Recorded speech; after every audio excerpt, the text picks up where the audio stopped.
What's up, guys, and welcome to this episode of the Content Legends podcast. Today, I have a bit of a different interview for you. So, we are still on the topic of digital media, but we're also encompassing on this particular episode relationships as well. So I actually got the opportunity and the pleasure of interviewing Mike and Cass from HeGetsHer.com. Now together they run a online video vlog. They also have an really poppin' IG status, and they are part of a series that I'm doing of individuals you should be following on Instagram. Um, I don't know about you all, but I am infatuated with Instagram right now. Like the IG stories, the Instagram content, all of that good stuff. I find myself spending a lot more time on IG than I do on any other platform right now, really. That's other than podcasts, of course, and YouTube, right? um, I love the content that I'm seeing on IG. I absolutely adore the couple that I am interviewing today, and I'm looking forward to sharing this content with you. But I wanted to give you guys just a side note. I am the second half of this, part two of this. I am sitting inside of my favorite co-working space, Starbucks, because you guys know your girl be having issues. So, but we make it work. We do what we have to do. That is what entrepreneurs do, right? We have a problem, we solve it. And it is what it is. So please excuse the background noise when I speak here, but Cass and Mike are crystal clear. They should be coming to you crystal clear here. So Mike and Cass actually give us a couple of different tips and things that we can take and really implement some action steps that we can implement. We talk a little bit about passion and how to work well with your passion, how to stay true to your passion, how to work with your partner and build a community, and having that whole mindset of community versus competition. How do we find individuals to partner with, and how do we bring those individuals on our team so that we're all working together and we're benefiting each other, right? And how we provide referrals, so on and so forth. So really, Cass and Mike provide some definite insight and things I feel you can definitely use for the digital media space and inside of the digital media space, which is why I decided to place them not only during the web series, but to also place them on the podcast. I think they definitely gave some nuggets of wisdom here, and I think it's something we all can benefit from. Like I said, we're not only talking about the digital platform, but we're also talking about how do we take these same techniques and these same um, thought process, right? Thought processes, if that's even a word, and we utilize them in our business, right? And in our relationships as well, right? If we don't have a happy home, then everything that we're doing is for naught, right? So without further ado, let's go ahead and hop into the interview. Like I said, grab a pencil, grab a paper. Did I say that before? I should have said it. So if you didn't hear it, I'm saying it now. Grab a pencil, grab a paper, because this is definitely a podcast episode where you are going to want to take notes, because you definitely can use a lot of the insight that they give to us here. All right, so go ahead and tell me, why IG? Why relationship coaching? Where did this whole idea come from? Well, I'll start by saying why IG, because that's where people are. It was really a thing that started organically, and we actually were using our personal pages for a while and just talking about our life from the process of us dating and getting engaged and then eventually getting married. We actually used to do youth ministry together, and so that's what we would use when it came to like interacting with the high school students that we mentored and things like that. So it was a natural progression going from Instagram for our personal pages, but then using it for something more than showing off ourselves and really trying to uplift something positive to help other people. I love it. I love it. And so, Cass, tell me how you guys got started on IG. So the transition from it being a personal account to it being like a relationship advice account really just came from people asking predominantly Mike questions. Because even before we were dating, I remember seeing Mike like sitting out in the parking lot for hours giving people advice. They were just used to coming for advice. And so people were asking, we're like, hey, there's probably more people with these questions, so let's just start posting it. And we both have backgrounds in marketing and design. So we were like, we can play around with like Photoshop and make some cute little things, and then anyone can see it. So that's how it transitioned. I love it. Even just the fact that we're on this video chat right now is an example of how social media can be used to get a message across the country. And so, like, when it comes to something that you want to share with people, why not use one of the most popular tools in order to communicate a message that you want to get out there? I love it. And I love the fact that you've also said that you were in youth ministry. So that kind of brings some awareness to IG, right? All the young hipster teens are. All the trends are going on in IG, right? Yeah. So tell us, how did we come up with the name? How did this all kind of develop, the platform itself? Well, it was definitely a godsend. It was one of those things where you wake up in the middle of the night with an idea and you just can't go back to sleep. It originally started, the name He Gets Her started actually to predominantly focus on targeting men.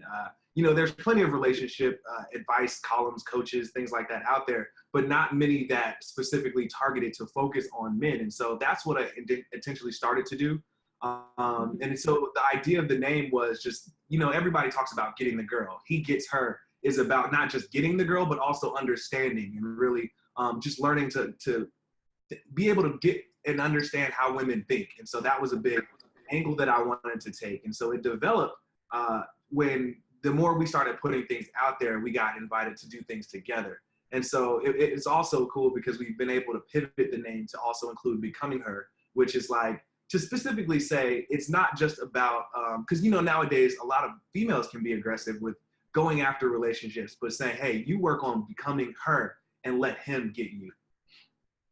Oh, I love that. I love that. Wow, you guys really are in marketing. Because that is a great dope idea and a dope segue, right? So Cass, tell us a little bit about what you thought of this whole thing. Like you said, you've seen him, you know, people were picking his brain and all that good stuff. So were you kind of like, no, you don't get me? Or were you like, yeah, you do actually? Oh, yes. Actually, we knew each other for years, but the first time that I'll say we hung out kind of romantically was after a friend's birthday party. He was talking to me in the parking lot and he was just like asking me all these questions. And I'm super introverted and I'm like, oh, I don't want to talk. But like he got me to open up because he was like using his psychology skills. It took about 4 hours, but I definitely did. So, Gotcha. Going into it, I was like, we need more men like Mike. Like we need more men to understand like how women think. So I was super excited for him to do it. Then when it came time for someone that asked like, hey, can we get both of you guys to help with our premarital? I was like, sure, let's do it, which is totally out of character for me. And so we just kind of jumped in. Yeah, I mean, the other part of that story that she just told, like the first couple that reached out to us to ask us to do their premarital, I said no, just straight up no before first, because like I said, it was something I was specifically targeting men. So when it was a female that reached out to me, was like, hey, I'm about to get married.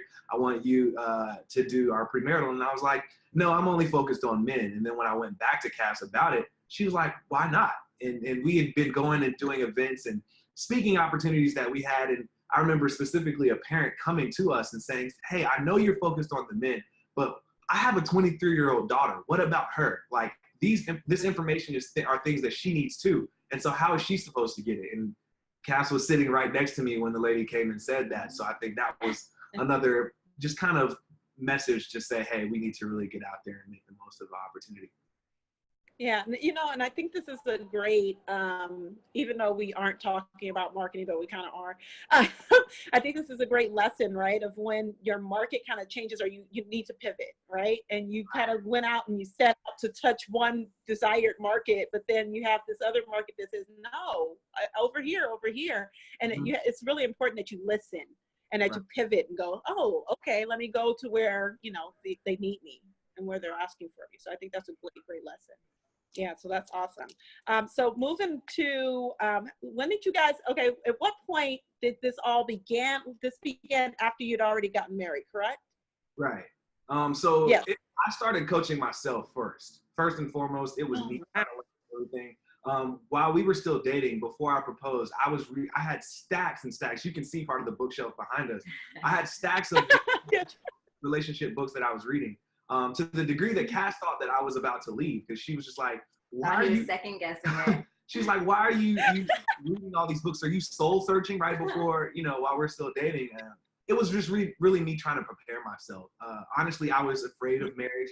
I had a very pessimistic view of what marriage was, just from what I had seen in the past, from my family's history, and then just, experiences that I've had, and seeing other people in marriages that get divorced before they can even, finish the honeymoon. And so it was really just me educating myself. And then when you learn something, they say the way you know that you know it is if you can teach it to somebody else. And so in conversations, I would just talk to people about what was going on, and they would ask me questions based on what I was learning. And the more I shared it, the more I realized that it wasn't common knowledge, and it was things that it was important for people to realize. And as I started studying, I learned how much I didn't know. And so it was just a thing where if I don't know this, then somebody else doesn't know it either. So it's my responsibility with this information to share it, because otherwise I'd be selfish.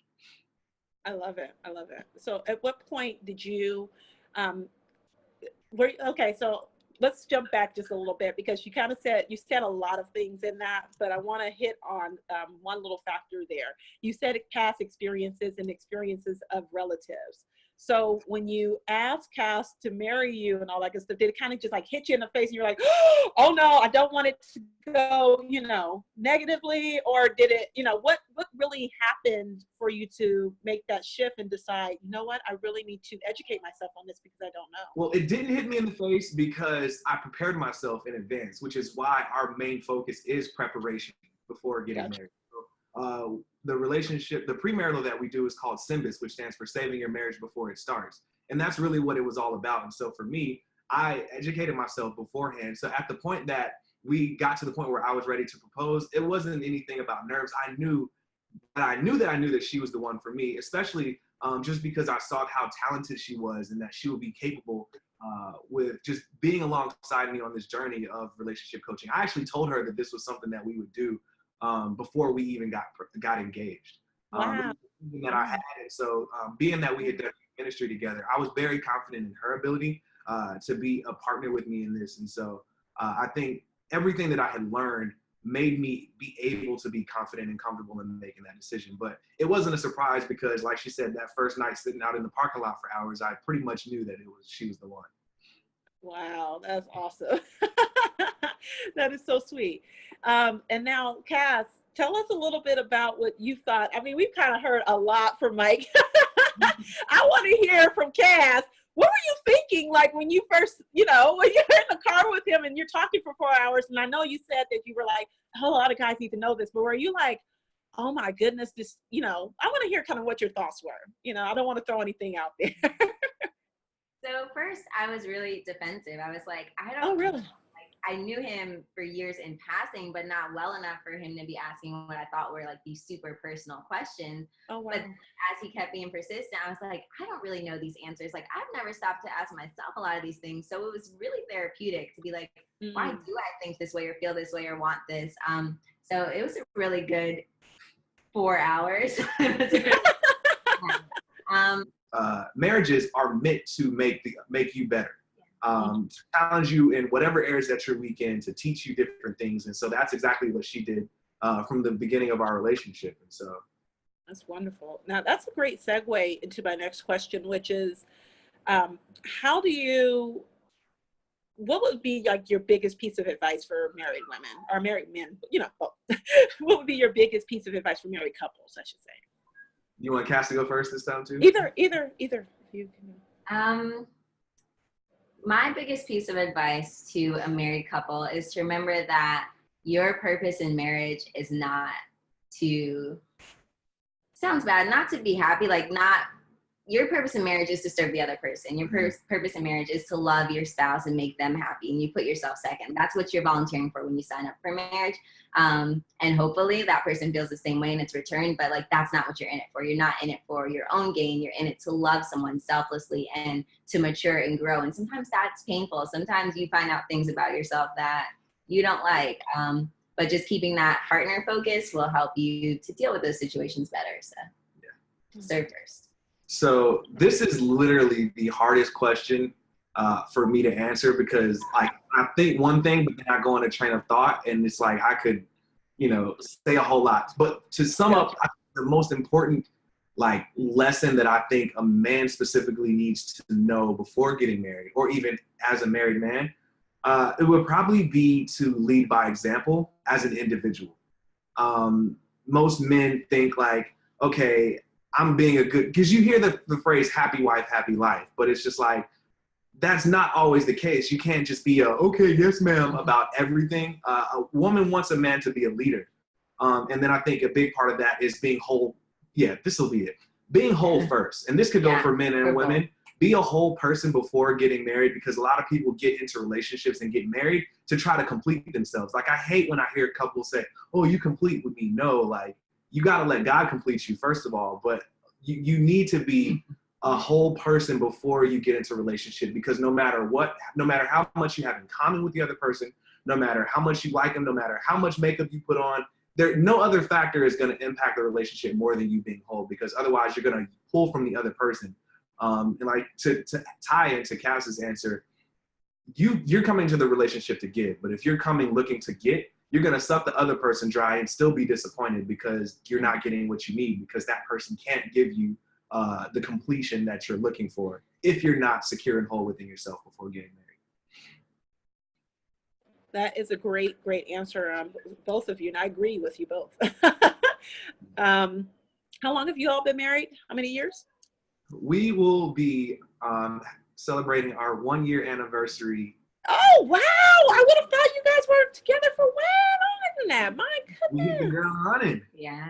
Wow. That's amazing. Yeah, I've been married for 17 years. So, Wow. yeah, I know I look like I'm 12. I'm really not 12. Yeah, when we tell people what we do, that's usually the very first question. So how long have y'all been married? And we'll have a guy come and say, I've been married for 45 years. And he's just kind of like, has this perspective like, what do you need? That's the old man voice. Exactly. I'm going to talk like that in a couple years too. Just wait. It's Yeah. But the thing is, sure. it really comes down to principles. And the principles are timeless. And I think there's a lot of people, like you said, that get into a marriage and create the negative habits for so long, and then they have to unlearn and then retrain themselves. And so I think what makes us different and makes us qualified to do what we do is because from the beginning, even before getting married, we were preparing and educating ourselves so that coming into marriage, we established a relationship that looked like what we wanted to look like, and we built the right habits from the very beginning. Okay, so I think, correct me if I'm wrong, but I think our transition to YouTube was my idea. Yeah. When I was in grad school, I worked in our athletic department, and I was like, to get out of being in the office all the time, I made the suggestion to my boss to be like, hey, like, I'll go start a YouTube channel for us. And most of the time he shot down my ideas, but that time he's like, yeah, that's great, go do that. And so when that happened, like, people would stop me all the time on campus. It didn't have a lot of views at all, but on campus, they're like, I saw your YouTube video, and they were so excited. So when people were asking Mike these relationship questions, I was like, I bet they get just as excited to like hear from you. And I was like, especially because you're targeting guys, and stereotypically they don't like to read as much. So like, let's film some YouTube videos. Yeah. And to add to that, I will say, to be completely honest, it's because I don't like writing. It's easier for me to just talk and ramble and to get my thoughts out that way. If I were to try to sit down and write exactly what I put in a YouTube video, it wouldn't come out as good. So I think it was just like, I knew what would fit our capabilities best. Yeah. And then, like I said, just using whatever channel makes the most sense. And Cass has always been really interested in YouTube, and she's great with helping me edit things to make sure like the flow goes right. Like if you've seen in our most recent video that we just put up, the bloopers thing was all her idea, and she kind of like directed that piece. So yeah, it was definitely something that came natural because it was, first of all, just something we were capable of doing. And like you said earlier, just using the tools that are available. And we get some of the same questions often. And so instead of having to re-answer every question all the time, let's be like, hey, I made a video about that. Go check it out. I think that's a great tip, a wonderful tip. And I also give that to a lot of my clients as well. Utilize your YouTube channel, your IG, to answer some of those questions. That way, when you get someone that says, ask you that question over and over and over again, you can just shoot the link and say, hey, listen to it here, or if someone's just looking to pick your brain for free, it's like, oh, go watch all you want for free here. Absolutely. And then come to me with your questions, or if you want to work together, so on and so forth. So how important is the digital space right now for you all? It's extremely important. Yeah. So I just flashed back. Mike has just recently introduced me to The Office, and an episode I think we watched last night was Michael, the boss in The Office, was talking to this business school class about like the internet, and he's like, the internet's not going to put anyone out of business. Like, we don't need it. It's stupid. He's like, you need a building to have a business. But that was like back in 2007, I think. Oh, okay. Yeah. Super old. And like, it was still like laughable then, but it's so laughable now. Like, everything we do has to do with being connected and being digital. So it's so important to transition with the times, because that's where people are. People are on their phones, people are on their laptops. And so we wanted to meet people where they're at. Mm-hmm. So you decided to do this YouTube, you're doing the IG. What's next on the frontier for you? What do you have coming up next?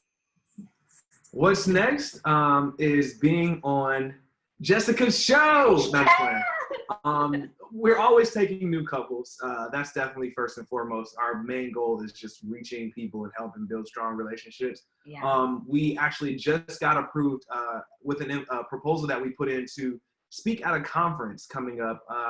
Not able to give all of the details yet, but we just got booked to speak at a conference. We've got a couple other speaking engagements in the works.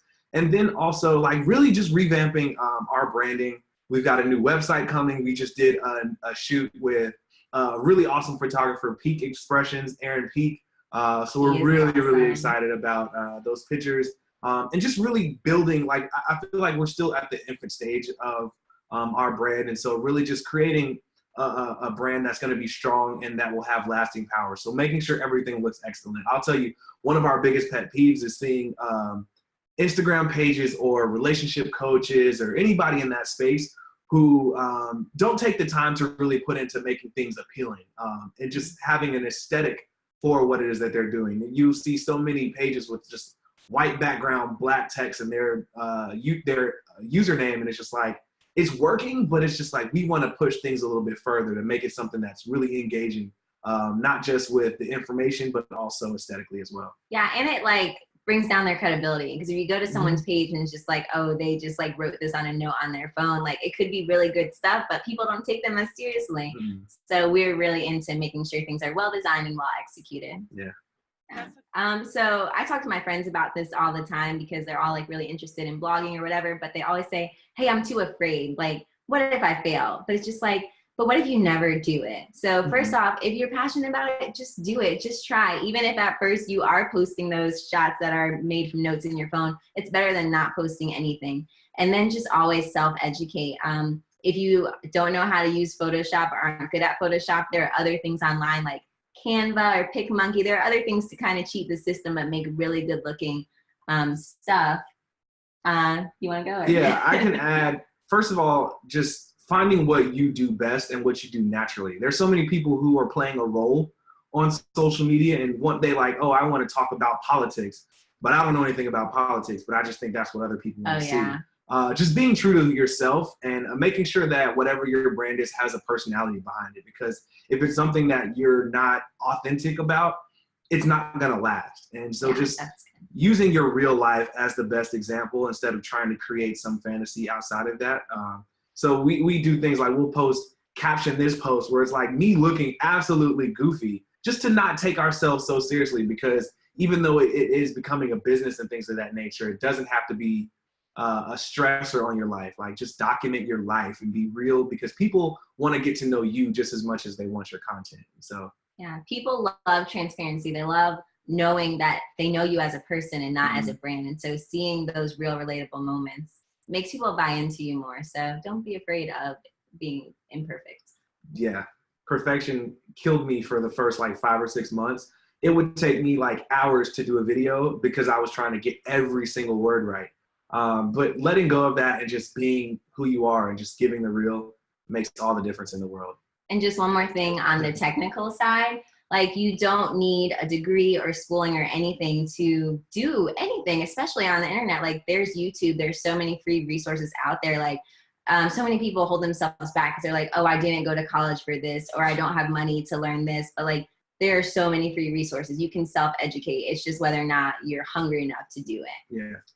And the last thing that we'll say, because this is a lesson that we just learned, it's good to know how to do what it is that you need to do to run your business, but you don't have to be an expert in every field.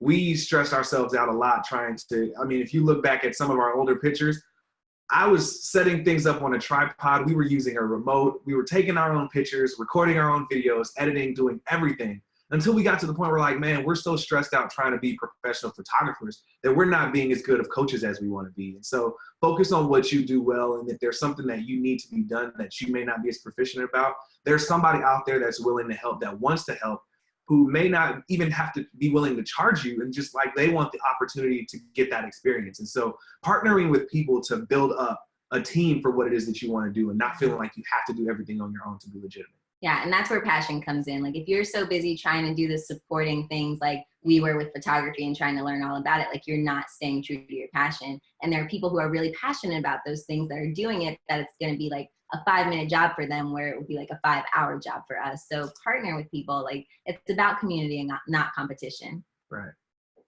I love that community, over competition. I love that, and I love the fact that you guys also said that you don't have to do everything. Delegate as much as you can, right? Work smarter, not harder. Yes, I think that's been like my favorite thing is getting a team and being like, we have a team and we can call someone and be like, hey, can you like meet us to take these pictures? It's been like, oh my gosh, we're legit now. Absolutely. I can't tell you how many pictures we went and did on photo shoots that we shot by ourselves, where like my foot's hanging out of the frame, or the lighting's off, or we've recorded videos where the screen was not on the right resolution, but it's like there's somebody else who could have perfected that way better than us. And it's just something to go. How did you find that? Now, how did you find that team? That's a great. Honestly, it was really just us putting it out there of what we needed, and people kind of came to us. At the point that we said, all right, we've got to stop trying to do everything ourselves, people started coming. Like literally, Aaron Peak, our photographer, just reached out and was like, man, I love what you're doing. If there's any way I can be a part of it, let me know. And it's worked for both of us, because we've also, from us shooting with him and him being able to post pictures of us and us posting pictures of him, we pooled our resources to where now my contacts are reaching out to him to book him for jobs that he would have never gotten any other way. And so partnering with people and utilizing each other for that team really comes down to, we can benefit from working with each other rather than everybody separating and competing. And I heard someone say once, like, when you are trying to partner with people, don't be all about like, what can I get from you? Mm-hmm. So another big source of contacts that we've had is we volunteered to like do photo shoots for some people, like wedding photo shoots that we're never going to use for anything personally, but they're like, hey, we need people. Hey, we're desperate. Hey, will you jump in this river? And we're like, we're not getting anything out of this except for like being good and helping you out. And through that, we've had people like, oh my gosh, like I know that you help such and such with this, and you might not need this, but can I help you with this? And it's just like, oh, like we weren't even going into that trying to get anything out of it. Yeah. We were just serving, and it comes back. So really just being open to not always be pushing your agenda, but help other people too. Yeah. Give what you want to receive. I think that's just a big lesson. Like whatever it is that you want in life, give it and it will automatically return back to you. That's just the way things work. I love that. I love it. You guys are so, you have a wealth of knowledge, not only in marriage, but also in the digital space. So it's really great when I get to interview individuals like yourself. Do you have enough time for that question to be answered? If it's nothing, then you can certainly leave it on that. No, I'm sure there's definitely something. So we talk a lot about marriage, and you guys have been very, very just ultimately